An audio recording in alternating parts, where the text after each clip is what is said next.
Queridos amigos y amigas, ¿cómo están? Un gusto saludarlos. Nos encontramos otra vez en Lila. Hoy vamos a hablar de deporte, pero vamos a hablar también de salud. Y está con nosotros una eminencia en materia de salud relacionada al deporte y puntualmente a la cardiología. Está con nosotros Sebastián Wolf. Gracias, Seba, por hacerte el tiempo. Sé que tu agenda es muy complicada, pero quiero agradecerte que te hayas hecho un huequito para charlar con nosotros. Tano, muchísimas gracias. La verdad que un placer estar acá con todo el equipo, con vos nuevamente. Y realmente el placer es mío. Y gracias a ustedes por la invitación. Primero quiero consultarte cómo surgió lo tuyo de hacerte especialista, porque sos un hombre que está muy relacionado al deporte. Casi los principales deportistas hoy de la elite de Mendoza y de otros puntos del país pasan por tu instituto. ¿Cómo te surgió? ¿Viene de familia? ¿Por dónde viene? Mirá, la verdad que es una historia que está muy buena. Cuando yo me recibo de cardiólogo, mi viejo es cardiólogo. Mi viejo es un cardiólogo especialista en imagen cardíaca, que tiene mucha trayectoria acá en la provincia. Yo cuando me recibo de cardiólogo empecé a trabajar con él haciendo electrocardiograma para aprender cómo se hace un electrocardiograma. En ese momento, estoy hablando hace unos 14, 15 años o un poquito más a lo mejor, empezaron las federaciones a pedir chequeo médico y demás, y ahí me empecé a meter de lleno en lo que es la evaluación cardiovascular del deportista.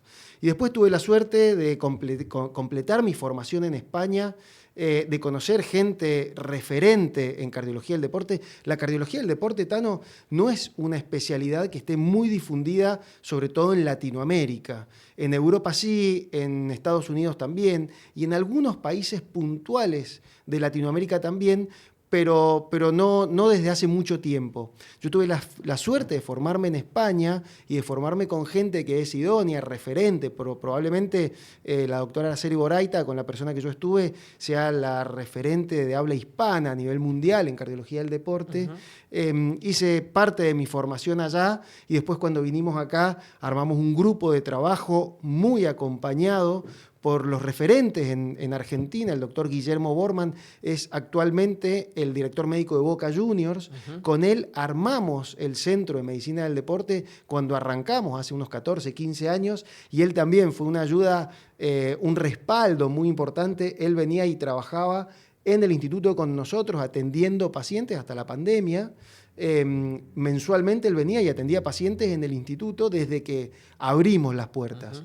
Entonces estar rodeado de esta gente, referentes y demás, me ayudó mucho a dedicarme a lo que es la cardiología del deporte.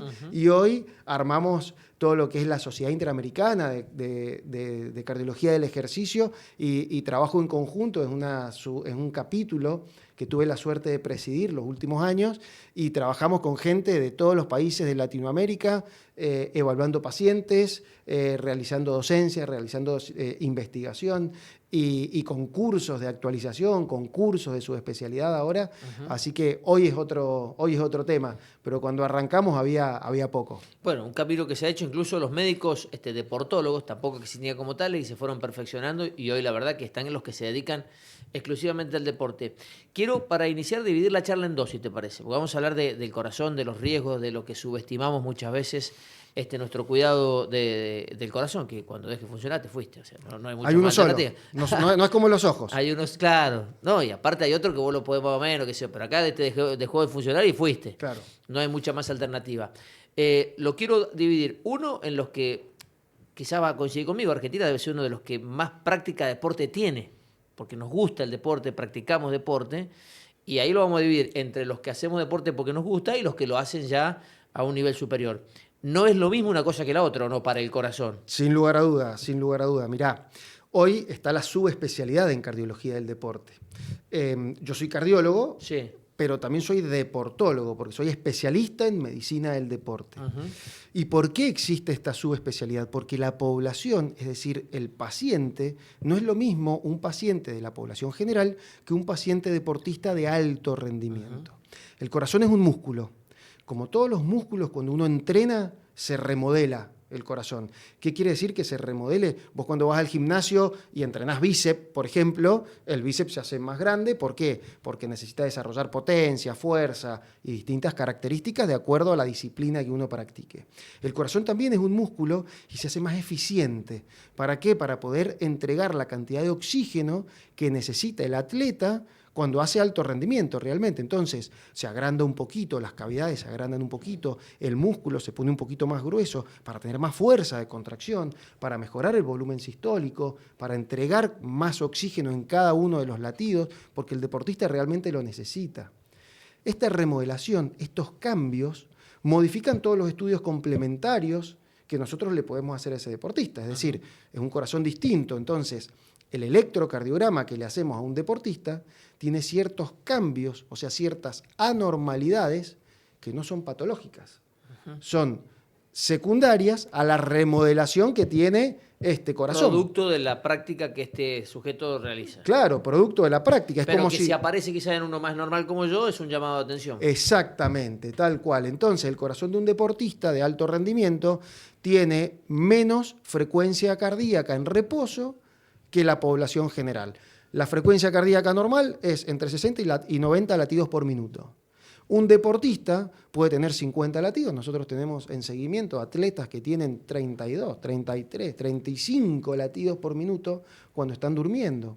Y no es patológico. ¿Por qué? Porque es un corazón remodelado que tiene más fuerza, que es más eficiente y que no le hace falta latir 60 veces por minuto como al corazón de la población general. Si eso lo detectás conmigo, vos decís que se va a morir. Totalmente. Si viene un paciente te tiro un ejemplo, ¿no es cierto?, al azar, pero viene un paciente de 75 años que se desmayó en la casa y que se marea 2 o 3 veces por día y yo le hago un electro y veo que tiene 32 latidos por minuto, lo tengo que internar.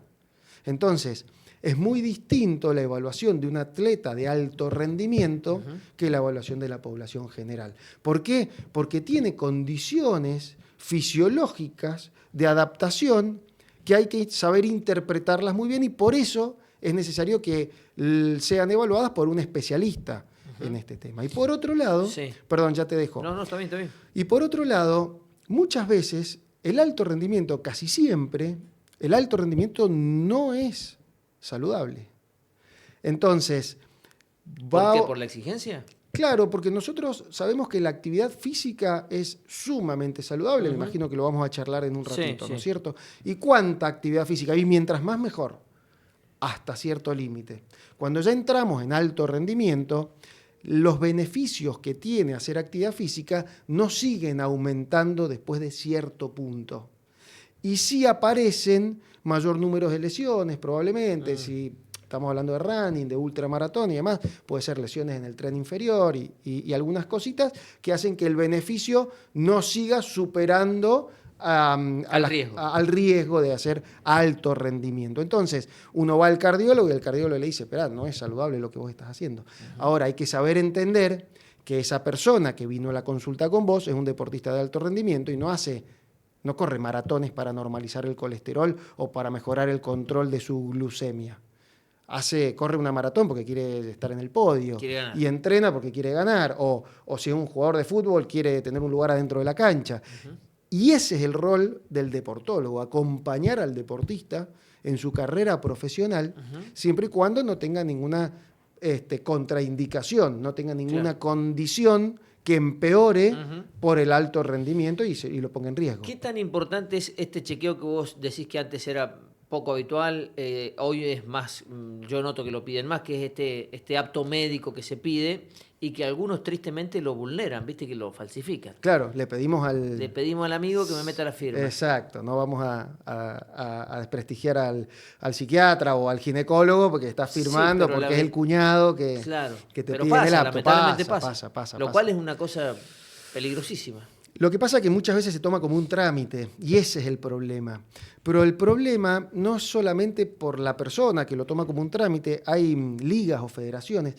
Lo más importante del chequeo médico, periódico, precompetitivo o evaluación preventiva en el deportista, tiene varios nombres, es la entrevista formal con el deportólogo o con el cardiólogo que va a evaluar específicamente a esta persona para ver si tiene alguna condición que empeore si uno hace actividad física, sobre todo de alta exigencia. Ese es el punto fundamental, la entrevista formal con el cardiólogo. Hay federaciones que te piden el chequeo médico y dentro del chequeo médico te piden un electrocardiograma, por ejemplo. Sí. Y van a la cancha 2 o 3 personas que hacen 60, 70 electrocardiogramas y después una persona atrás de un escritorio informa y dice, ya está, tenemos el chequeo médico realizado. Y es un riesgo porque pueden haber condiciones que no detectamos, ¿no es cierto? Y también puede ser al revés, que detectemos cosas que no son importantes. Esto que estás diciendo es buenísimo, porque esto pasa muchísimo lo que me estás marcando. Yo pensé que eso estaba bien. No, acá Viste lo que más... lo hacen masivamente, van al club, ponen una camilla y pasan 60 pibes. Claro, y lo te que van pasa- haciendo y te dicen, listo, está bien, está bien, está bien, está bien, está bien. Lo que pasa, Tano, que ahí vos decís, che, el que no tiene el chequeo médico no juega el sábado. ¿Por qué? Porque la liga pide o la federación pide que tengamos el chequeo médico. ¿Y qué hace el club? Y lo simplifica. Entonces te llaman gente, van al club en un entrenamiento, hacemos 200 electrocardiogramas, 100 electrocardiogramas, y bueno, y me saco de encima. Bueno, entonces el club también lo toma como un trámite. Entonces acá está la responsabilidad social y deportiva que tenga el club, que tenga el jugador, que tengan los padres del chico si el jugador es menor, en hacer el chequeo médico como corresponde. Y creo que acá está el laburo nuestro también, de las instituciones que nos dedicamos a la medicina del deporte, en poder generar aquellas articulaciones con las instituciones deportivas para que todo el mundo tenga el chequeo médico como corresponde. ¿Qué es como corresponde? Entrevista formal con el cardiólogo. Para que vos te des una idea, Tano, el 80% de los deportistas que hacen una muerte súbita en el campo deportivo tenían alguna enfermedad o alguna condición que aumentaba la chance de que ese deportista haga ese evento cardiovascular. Y no la detectaron. No se sometió al control como corresponde. No se sabía que la tenía, claro. ¿Y por qué? Porque muchas de estas patologías, de estas condiciones, son totalmente asintomáticas. El deportista no tiene ningún síntoma, no siente nada y muchas veces no tiene un impacto en la disciplina que practica. Si es un maratonista puede hacer podio, si es un jugador de fútbol puede estar jugando un partido FIFA de selección. Hemos visto en el 2004 se hace famosa la imagen de un deportista de Camerún, Marc Foé, que era un atleta, vos imaginate, Tano, para jugar Una figura impresionante. una figura, acuerdo, vos sí. lo sabes mejor que yo. Sí. Vos para jugar en la selección de tu país, imagínate Camerún. O sea, aparte son genéticamente, pareciera que son mejores. Claro, totalmente. Vos tenés un hábito atlético, podemos decir, desde el punto de vista científico, ¿no? Impecable. Pero además es un chico que durante toda su vida fue exitoso desde el punto de vista deportivo. En la primaria era el que más rápido corría, probablemente, era un destacado. En el club donde jugaba era el que más goles metía.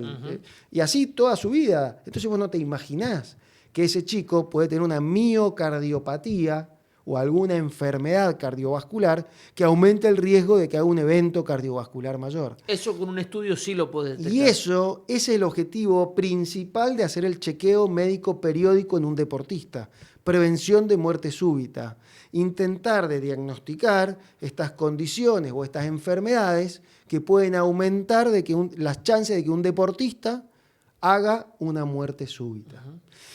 Y eso ya lo sabemos y ya sabemos cuáles son esas patologías.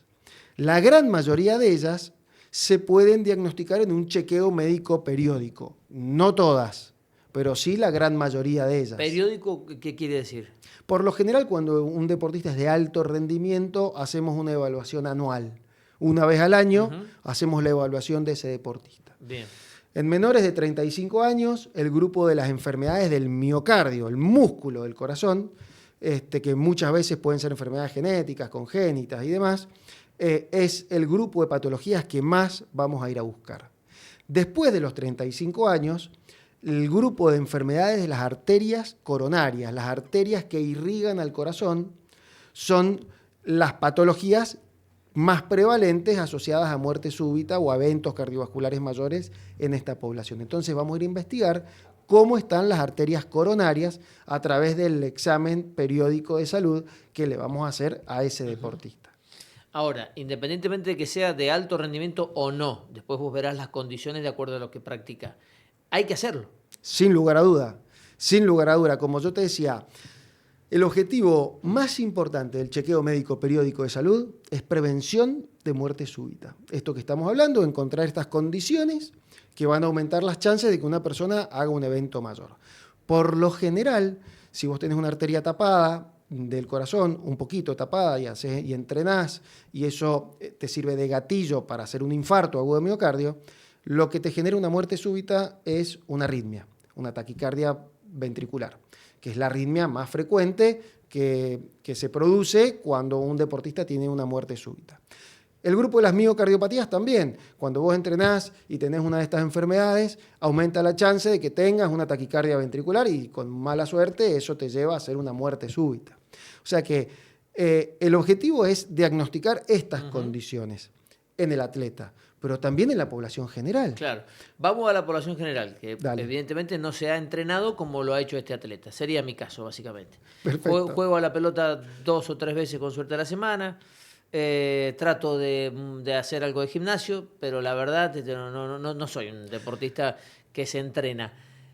¿Tengo más o menos riesgo? Mirá, Porque Tano, viste por ahí, si no sabés, se entrenaba 4 veces a la semana pumba. y se murió. Estaba bien y se murió. Estaba. Exacto, ¿Viste? eso. Pero pasa. Vos no parecés, pero tenés más de 35 años. Sí, es verdad. ¿Está bien? Tengo 43. Estamos de acuerdo. Entonces, lo que nosotros hacemos es, la primera parte es la entrevista, ver si tenés algún síntoma, si alguna vez tuviste falta de aire, tuviste dolor de pecho, si alguna vez te desmayaste, si tuviste palpitaciones. Todos los síntomas guiones es lo que hacemos en la entrevista. Después hacemos un examen físico, evaluamos a ver si existe algún signo que nos oriente a nosotros para pensar que vos tenés alguna enfermedad. Y después, de acuerdo a tu edad, a la actividad física que vos hacés, a los antecedentes familiares, a los antecedentes personales tuyos de enfermedades, vamos a hacer algunos estudios complementarios, ¿sí? Vamos a hacer un electrocardiograma, por lo general una prueba de esfuerzo, o un ecocardiograma, son los estudios de primer nivel que le vamos a hacer en la evaluación periódica de un deportista. La población general, vamos a evaluar todas estas patologías que estábamos hablando recién, pero donde realmente hacemos un impacto en el chequeo médico periódico es en el control de los factores de riesgo cardiovasculares. Los factores de riesgo cardiovasculares, Tano, son condiciones o enfermedades que aumentan la posibilidad de que una persona haga un infarto agudo de miocardio o un ACV, haga un evento cardiovascular mayor. Entonces, ahí sí vamos a hacer un impacto grande, porque afortunadamente estas patologías que aumentan la chance de una muerte súbita son muy poco frecuentes. Entonces, diagnosticamos muy poco esto. Pero el 10% de las personas que se vienen a hacer un chequeo médico periódico de salud tienen algo en lo que nosotros vamos a hacer alguna intervención. Por ejemplo, control de factores de riesgo cardiovasculares. ¿Y cuáles son? A los factores de riesgo cardiovasculares los vamos a dividir en 3 grupos. Aquellos factores de riesgo cardiovasculares que son modificables. ¿Y por qué son modificables? Porque se refieren a algún hábito. Factores de riesgo cardiovasculares controlables. ¿Y por qué controlables? Porque son una patología como tal que requieren un tratamiento específico. Y factores de riesgo inmodificables, que son aquellos factores de riesgo que tiene una persona y que no los podemos modificar. Entonces tenemos factores de riesgos modificables, controlables y los factores de riesgo inmodificables. Modificable se me ocurre el sobrepeso. Exactamente. O la obesidad. Que te lo decía hace un rato y me parece interesante. Uno tiene la imagen de la obesidad como alguien que es muy gordo. Y quizás no es así. No, totalmente. Mirá, modificables son estrés, tabaquismo, sedentarismo, mala alimentación. Todo esto lo podemos modificar. ¿Por qué? Porque son hábitos. ¿Tabaquismo dijimos? Sí. Bien, ¿Es lo mismo perfecto. fumar tabaco que marihuana? No es lo mismo. No es lo mismo, es perjudicial, pero no es lo mismo. Ambos son perjudiciales. Ambos son perjudiciales para la salud, ambos son perjudiciales. Sobre todo si fumamos cigarrillos, además de la combustión del tabaco, en el caso del tabaco, o la combustión del cannabis, en el caso de la marihuana, hay combustión de papel, hay filtros, hay un montón de partículas que nosotros estamos inhalando en cada una de estas pitadas que le damos, que son perjudiciales y que aumentan riesgo cardiovascular, que aumentan el riesgo de poder tener cáncer, distintos tipos de cáncer, y enfermedades pulmonares intersticiales y demás. Entonces, con la marihuana es lo mismo, digamos. Con la marihuana, desde este punto de vista, es exactamente lo mismo. Es igual. Lo que genera el tabaco, esta gran adicción que hace que nosotros cada vez fumamos más, que lo necesitemos. La nicotina es una sustancia muy adictiva, que es una adicción. Entonces necesitamos hacer un tratamiento específico para dejar de fumar. Fumar es perjudicial. Mientras más fumás, peor, pero fumar poco también es perjudicial. Fumar 1 o 2 cigarrillos por día también es perjudicial, pero por supuesto que mientras más fumás es peor. En el caso de la marihuana hay distintas formas de consumir marihuana. Puede ser a través de un cigarrillo de marihuana, que es lo que estamos hablando. Pueden ser los cigarrillos electrónicos. Hoy podemos diferenciar THC, CBD y distintas sustancias. Todo esto genera una inflamación a nivel pulmonar que puede generarse a largo plazo en enfermedades pulmonares crónicas. Entonces, ¿es perjudicial fumar? Sí, es perjudicial. Mientras más, peor, sin lugar a duda. Bien. Después dijimos... Quiero ir ahí, el alcohol. Alcohol. El consumo de alcohol. Viste que uno dice, cuando te hacen la entrevista, dice consumo de alcohol social. Social, bueno, hay que ver. Lo normal, ¿viste? Consumo de alcohol y lo normal. Bueno, ¿y cuánto es? ¿Cuánto es lo normal? Recién estábamos hablando, ¿no es cierto? De algún episodio no normal, digamos. Claro, exacto. Vos sabés que el alcohol no es lo mismo qué tipo de alcohol vas a tomar o toma la gente. Hay mayores graduaciones alcohólicas, menores graduaciones alcohólicas. Por un lado está el daño hepático del alcohol en exceso, y por otro lado está el poder inflamatorio que tiene el alcohol. No es lo mismo tomar champán o vino espumante o vino no espumante, digamos. ¿Qué cambia? Es mucho más orgánico, es mucho más natural. Tiene una destilación... El vino común. Claro, exacto. El vino y el champán es mucho más natural que, por ejemplo, la malta, la cebada y demás que puede llegar a tener la cerveza, o ingerir mucha más graduación alcohólica con bebidas blancas, ¿no es cierto? Entonces, todo depende de cuánto. Acá la dosis es importante. Bien. Sabemos que el vino tiene polifenoles. Dentro de esos polifenoles hay algunos que tienen un poder antioxidante muy importante y por eso recomendamos una copita de vino por día. ¿Mito o verdad eso? Verdad. ¿Una copita de qué tamaño? Porque claro. Conozco a algunos que meten un copón de 1,5 litros. No. Y hoy hasta se puede destilar el polifenol y el revesterol y demás, que es el Pero una copita de vino por día me hace bien. Podemos tomar totalmente. Si es muy bueno, como te decía más temprano, hay que compartirlo con el cardiólogo. Claro. Pero está bien, digamos. Está bien. Ahí. Después ya te genera complicaciones. La mala alimentación me da... obesidad, ¿no es cierto? Entre otras cosas. La mala alimentación tiene un poder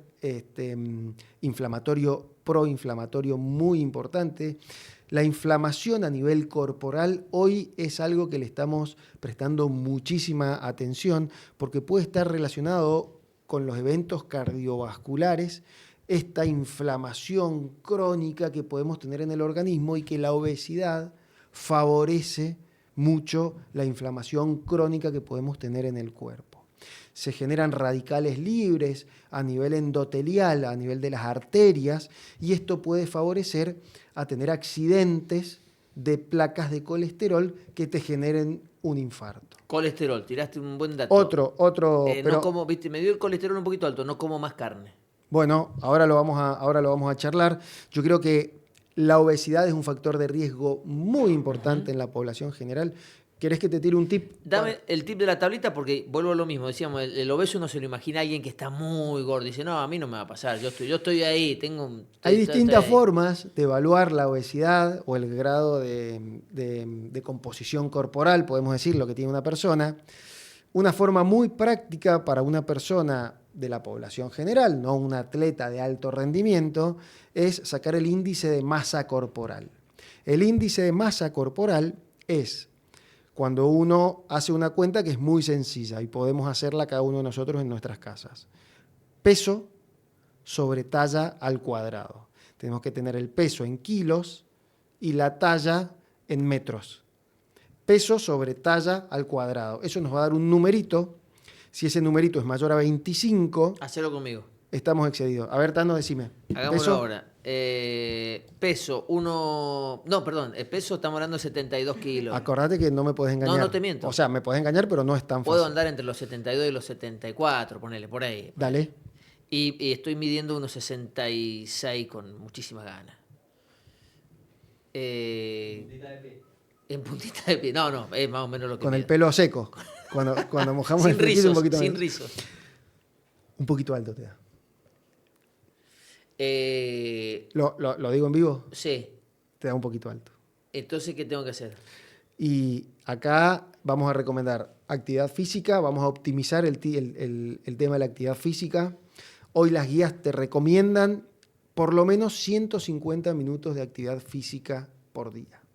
Por semana, perdón. 150 minutos de actividad física aeróbica por semana. Y a eso, si le podemos agregar 2 sesiones de fuerza, sería fantástico. 2 sesiones de fuerza, puede ser con un profe, puede ser en el gimnasio o puede ser solo, haciendo sesiones de fuerza para estimular la parte muscular. Hoy cada vez más recomendamos fuerza. ¿Por qué? Porque el desarrollo muscular tiene una función endocrina muy importante para metabolizar azúcar, para metabolizar glucemia, para metabolizar lípidos, colesterol y demás. El desarrollo muscular es muy importante. Entonces, las sesiones de fuerza hoy cada vez lo vamos a recomendar más. En el adulto mayor, prevención de caídas, mejor sobrevida, mejora todas las comorbilidades. Entonces, hoy recomendamos mucho realizar ejercicios de fuerza, por lo menos 2 veces por semana. Ajá. Y la sociedad científica te recomiendan 150 minutos de actividad física por día. Que si te pones a pensar es nada. O sea, Por día no, por semana, por perdón. semana. Claro, lo dividimos en 3 o 4 sesiones, 40 minutos, 50 minutos, 3 veces por día. 3 veces 3 por veces a la semana. semana. Perdón. 20 3 minutos veces, por 3 veces día. por La semana. verdad es cuestión de organizarse. Entonces, ¿no? vos fíjate, no hay tratamiento tan eficiente como la actividad física. La actividad física mejora todos los factores de riesgo que estuvimos hablando más temprano. Todos los factores de riesgo se ven beneficiados por la actividad física. No hay fármaco que tenga tantos beneficios como la actividad física. No hay fármaco que sea tan accesible como la actividad física. Y no hay fármaco que sea tan económico como la actividad física. La actividad física, a su vez, va a impactar en todos los órganos y sistemas que tenemos en el cuerpo. Disminución de más de 14 tipos distintos de cáncer está demostrado que te lo da la actividad física. A nivel cognitivo, disminución de depresión, la actividad física genera liberación de endorfinas, que son analgésicos, son estabilizadoras del ánimo, que son ansiolíticos naturales.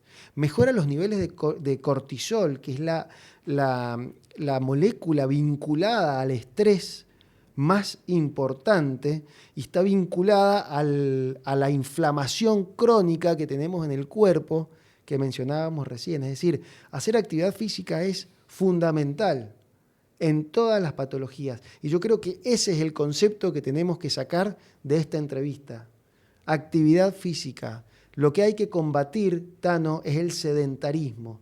El sedentarismo es el factor de riesgo más importante en la población de Argentina y Latinoamérica. Más del 55% de la población es sedentaria, ¿sí? No hacen la actividad física mínima que recomiendan las sociedades científicas. Pero ato esto a lo primero. Soy un tipo sedentario y de repente quiero correr 21 kilómetros. Porque ahora viste que está de moda el running, que me encanta. Buenísimo. Pero me tengo que hacer un chequeo. Espectacular que se ponga de moda el running y la actividad física y la vida fit. Sí. ¿Por qué? Porque lo que hay que combatir es el sedentarismo. Ese es el factor de riesgo que más mata en la población de Argentina. Pero vos recomendás antes de eso, vamos al caso de alguien que no practica, que acá podría poner varios ejemplos, me da la sensación de que no lo hacen demasiado responsable, que de un día para otro salgan así como loco voy a salir a correr 10 kilómetros. Chequeo médico, si lo podemos hacer, chequeo médico preventivo. Chequeo médico periódico antes de hacer eso. ¿Para qué? Para diagnosticar estas condiciones que te pueden poner en riesgo o que pueden empeorar si vos haces alguna actividad física determinada. ¿Por qué? Porque nosotros diagnosticamos que tenés una arteria un poquito tapada del corazón, y si es necesario se revasculariza esa arteria y vos te alejás del riesgo de tener un infarto agudo de miocardio. ¿Entendés? Claro. Sí, entonces, hay que hacer el diagnóstico preventivo para diagnosticarlo y el tratamiento para que esa persona se aleje del riesgo de tener un evento cardiovascular. A las personas que nosotros le decimos, mirá, no puedes hacer alto rendimiento, es a la gran minoría. La gran minoría, eso es remoto. Y si va alguien que está quizás muy obeso y vos le detectás algo, pero dices, che, pero yo quiero hacer algo para bajar, ¿lo podés guiar por dónde Todo el empezar? mundo tiene indicación de hacer actividad física. Todo. Los médicos que estamos vinculados a los deportistas tenemos que tener la capacidad de prescribir actividad física. ¿Qué actividad física podés hacer vos con tu patología? Según la patología que vos tenés una indicación específica de actividad física. No dejamos a las personas sedentarias. Las últimas guías se publicaron este año, las americanas, hace muy poquito, en marzo. Hacen muchísimo hincapié en tener consensuada la actividad con el deportista que tiene una patología. Vos haces el diagnóstico. Solamente para hacer el diagnóstico podés dejarlo quieto hasta que vos confirmes tu diagnóstico. Unos días. Hasta que vos termines los estudios complementarios. A partir de ahí, haces la reinserción de ese deportista en su actividad física. O en lo que él venía haciendo, si no tiene contraindicación, o en la nueva actividad física, si hay que acomodarle un poquito la indicación. Cuánta carga estática, cuánta carga dinámica y cómo la frecuencia de actividad física. Pero es una prescripción que hay que dar y hay que hacer actividad física. ¿El colesterol también lo disminuís con Actividad física, por supuesto. Porque viste que está esto de que no como más carne. Bueno, mirá. Recién dijimos, factores de riesgo modificables. Sí. Vamos a los controlables. Los controlables está problemas de colesterol, se llaman dislipemias, problemas de azúcar, que eso es la diabetes, o el conjunto de patologías, y la hipertensión arterial. Estas patologías muchas veces no dan síntomas, tampoco vos no sentís que tenés el colesterol alto. ¿Y cómo lo diagnosticás? Haciendo la evaluación periódica preventiva de salud o predeportiva, precompetitiva. Hay valores de colesterol que hay que modificar. Hoy tenemos dentro de la caja de herramientas para tratar los problemas de colesterol, tenemos un montón de fármacos y de estrategias, de hábitos de vida para poder combatir los problemas de colesterol. Y creo que en esto se llama cardiometabolismo, ¿no es cierto?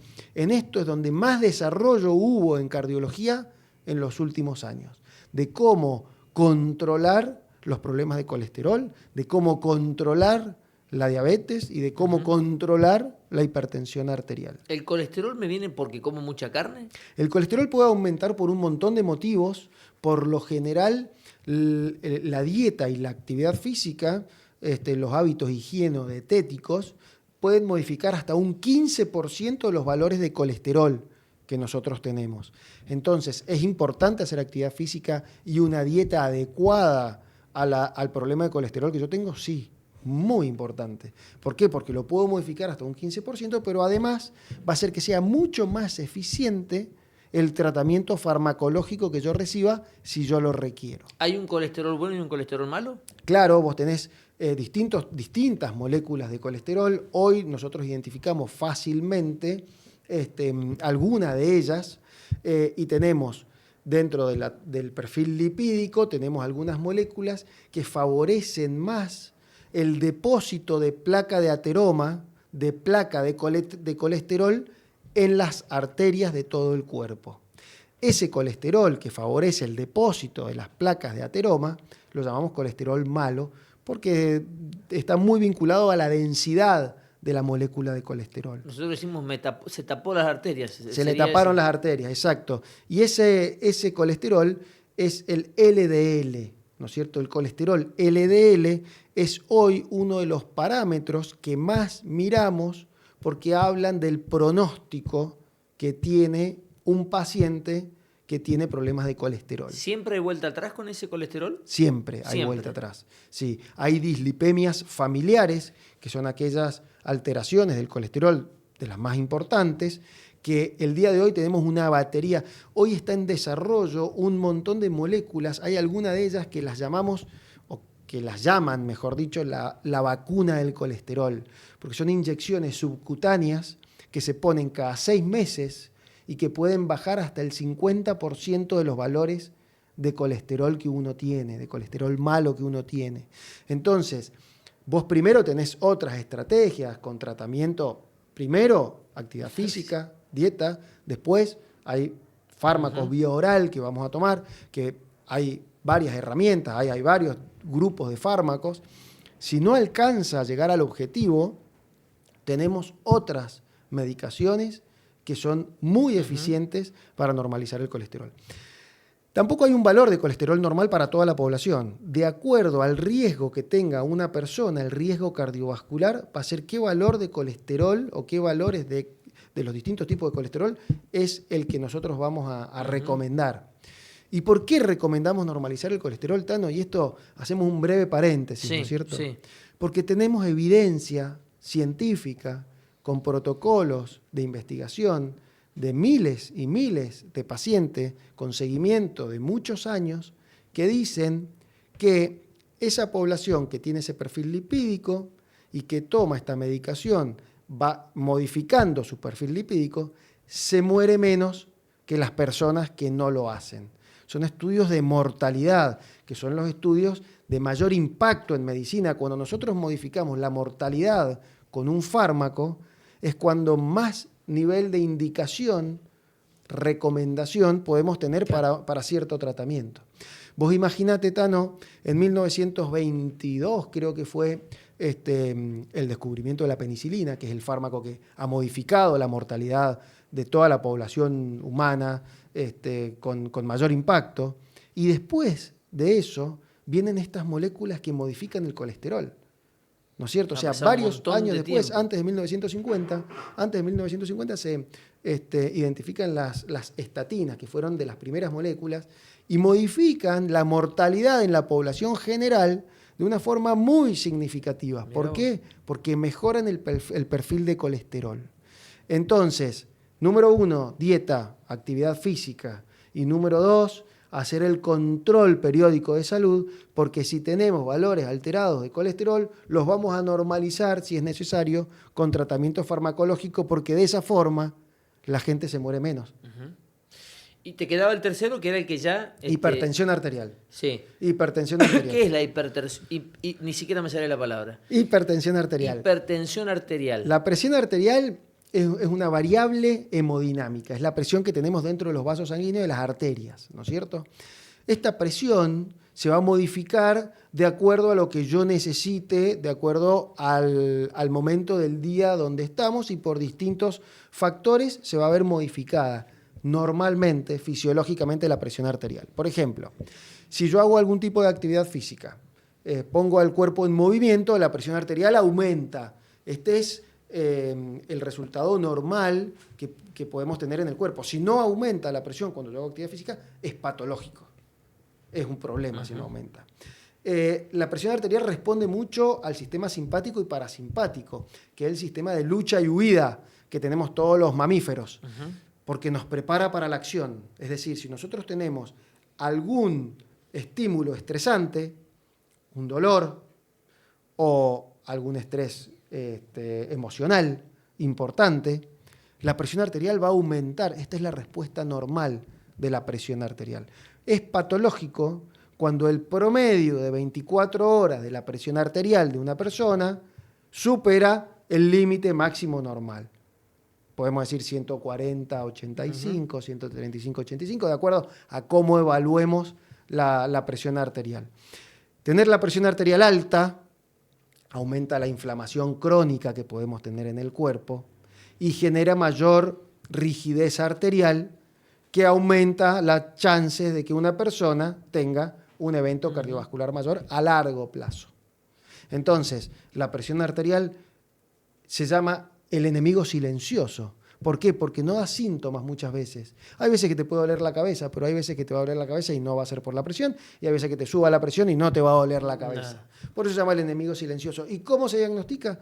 Controlando la presión arterial. ¿La sal tiene algo que ver en esto o no? Mucho que ver porque el sodio es uno de los mecanismos que aumenta la presión oncótica dentro de la sangre, que aumenta la fuerza que tiene la sangre para atraer mayor líquidos, ¿no es cierto? Y esto aumenta la presión arterial.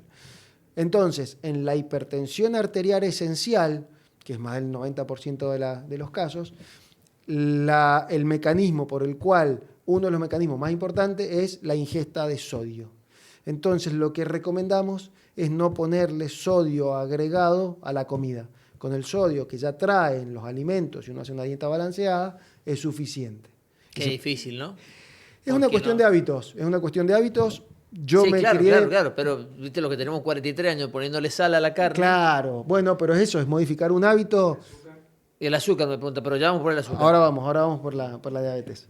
Es una cuestión de hábito, te tienes que acostumbrar. En los restaurantes hoy por ley no te ponen el salero en la mesa de entrada. Tienes que pedirlo. Y la comida se hace sin sal. Entonces, si vos lo pedís en el asado con el grupo de amigos, cada vez es más frecuente que un pedacito se haga sin sal. Y Sí. si para todos se hace sin sal, es más saludable para todo el mundo. O sea, comer sin sodio agregado es más saludable. Todo eso lo puedo detectar tempranamente. Tempranamente haciendo el chequeo periódico de... Porque por ahí cuando ya salud. está jugado, está jugado.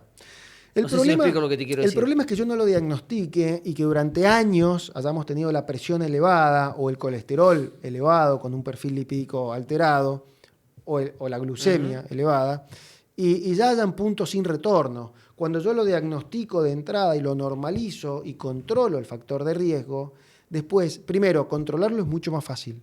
Es decir, el tratamiento es mucho menos invasivo, mucho menos agresivo, mientras antes lo diagnostico.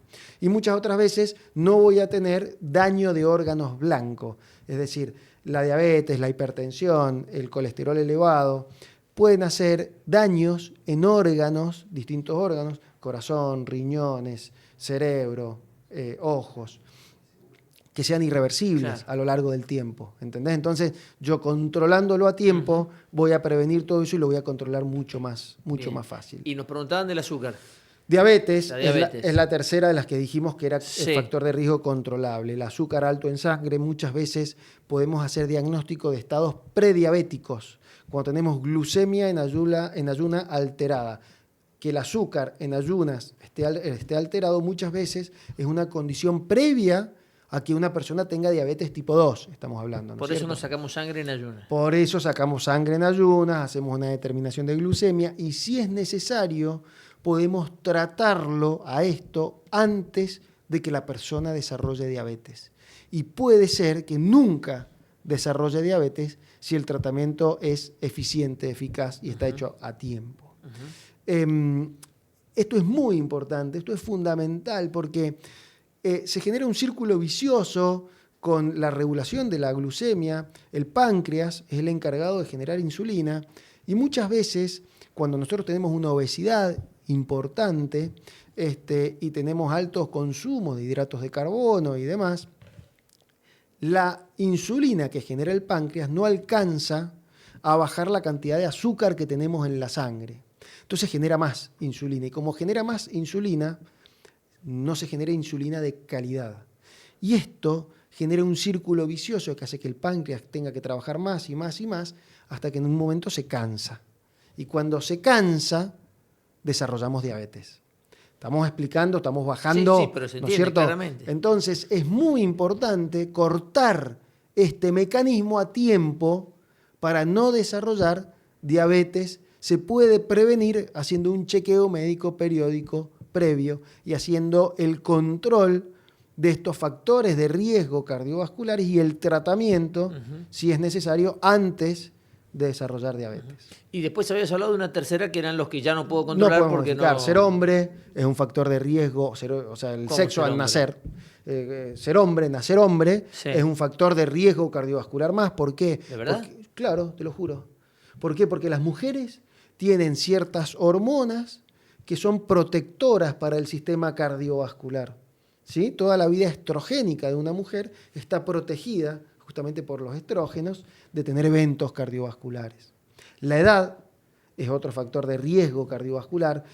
mientras más grande es peor, a partir de los 35, 40 o 45 años, es un factor de riesgo que tenemos más inmodificable. Ya está. Y después tenemos otros factores de riesgo que son heredables, ¿no es cierto? Hay ciertas patologías que tienen agregación familiar. ¿Qué quiere decir esto? Que un familiar de primer grado, hermanos, hijos o padres de esa persona, tienen más chance de tener ciertas patologías. Esos son los factores de riesgo inmodificables. Claro, ya no los puedo controlar. Y todo esto, porque vamos volviendo siempre al principio, ¿no? Es como dar vueltas sobre la importancia de ese control. ¿Qué acto de irresponsabilidad en muchas ligas que estoy detectando a continuación? Porque de verdad que yo lo veo mucho esto, de que te dicen, no, hay que hacer el chequeo médico a los pibes, y eso, nada más la camilla, el electrocardiograma y vamos a la cancha. Les cobran y las ligas creen que con eso se desentienden también del problema. Lo que porque pasa lo dan es que por hecho y dicen, ya está, y bueno, cumplimos en hacerle el electro.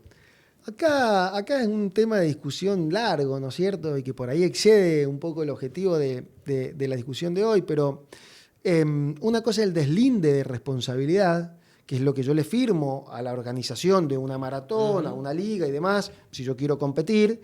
Y otra cosa es el chequeo médico preventivo, que pasa por la parte de responsabilidad social, es responsabilidad deportiva de un club. Porque, ponele un club X, te puedo nombrar un montón de ejemplos, que participan en una liga, que la liga pide cierto tipo de exámenes. El club no está de acuerdo y el club es el que hace el convenio con nosotros para hacer el chequeo médico como corresponde de todos sus jugadores. Entonces vos sabés, de este club juegues al hockey, al rugby o al fútbol.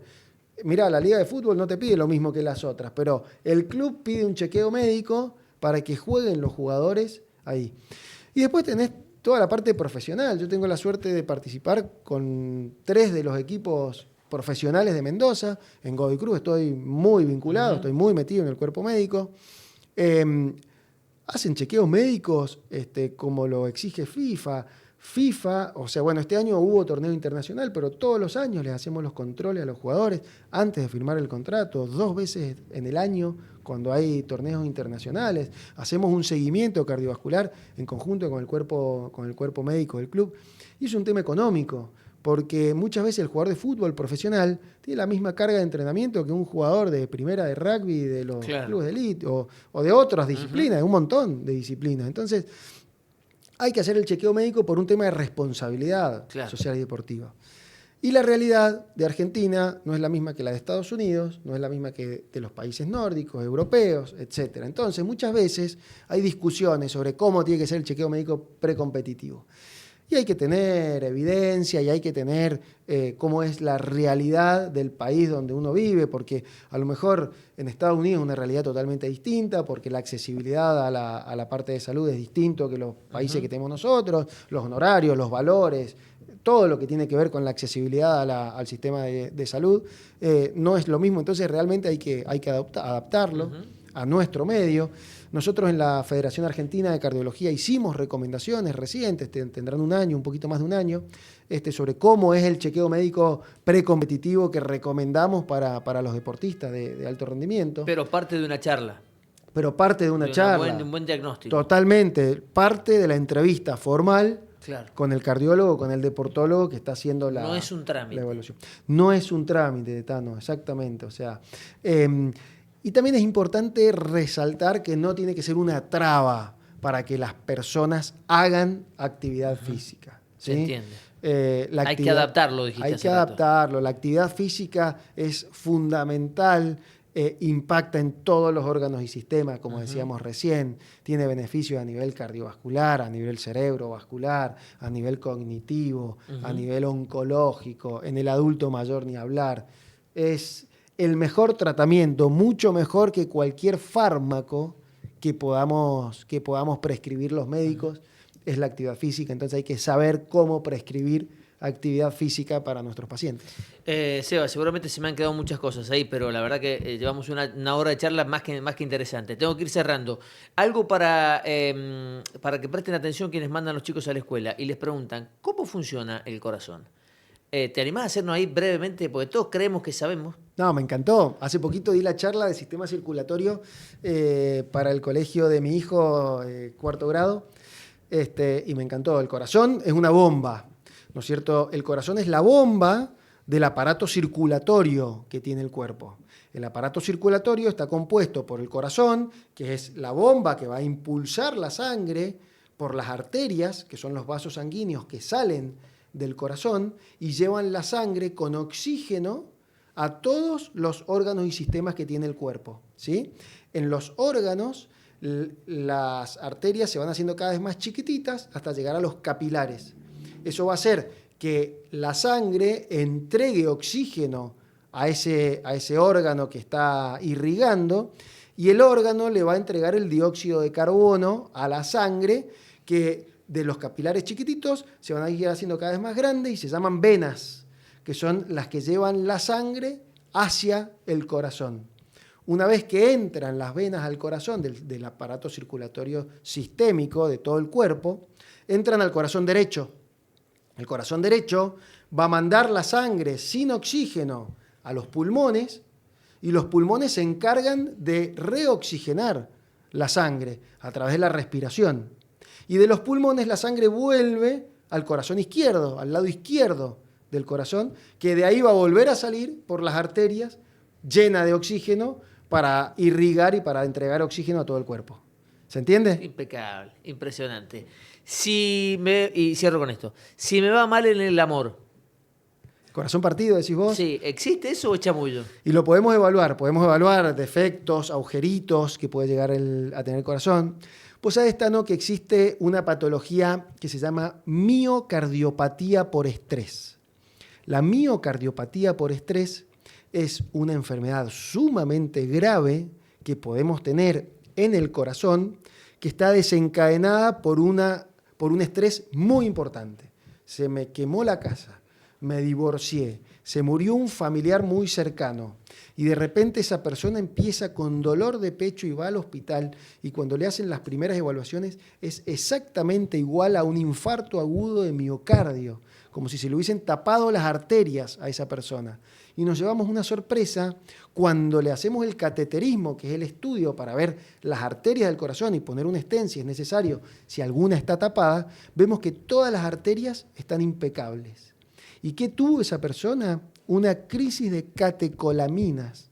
Es decir, tuvo una liberación tan importante de catecolaminas que hizo una miocardiopatía, una afección del músculo cardíaco sumamente grave. Y es tan grave en agudo como un infarto agudo de miocardio. Vos podés hacer arritmias, podés hacer complicaciones, se puede romper la pared del corazón por falta de irrigación, y todo desarrollado por estrés.